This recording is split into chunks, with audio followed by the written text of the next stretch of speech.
If you're a fan of etouffee, which is a shrimp stew from New Orleans, well, you're gonna absolutely love this twist using Moe salmon. This is my salmon étouffée, and it's absolutely divine. We're gonna start off with the holy trinity, which is onions, celery, and green peppers. Even green onions works great for this. Go ahead and saute this with a little bit of butter until it's softened. Add a little bit of minced garlic to this, and now we season it. And usually with etouffees, you want to have like a Cajun spicy Creole flavoring, and believe it or not, they sell a lot of Creole spices out there. If you don't find any, you can replace that with some Cajun spice. Now remember, Cajun spice is a little spicier, has more peppers inside of it, and the Creole spices will have more of a herbal tone to it. So choose how spicy you would like it by using the kind of spices you want to use, Cajun or Creole. In this case, I'm gonna go for the Cajun spice. I like spicy. Tomato paste. And we're gonna go ahead and turn this into kind of a thick stew sauce that's gonna actually cook our Moe salmon inside. And that means using some flour in there.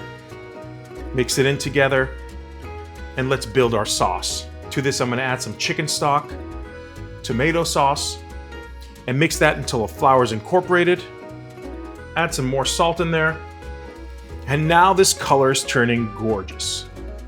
And now for the star of our show, the Moe salmon. These guys are in 2-portion packs and in this skin wrap, which keeps it ultra fresh. The best part about Moe salmon is not just the flavor and the health benefits, but also that it's never frozen. That means it goes directly from the sea into your home, and it has never been frozen, and that's amazing to me. So go ahead and open up the pack, wipe it clean, and we're gonna remove the skin from this. Now you can certainly use a knife to kind of carefully slice off the skin. That's not a problem, but if you don't wanna go through that, we're gonna easily do that by pouring hot water right on top of the skin and just peeling it off.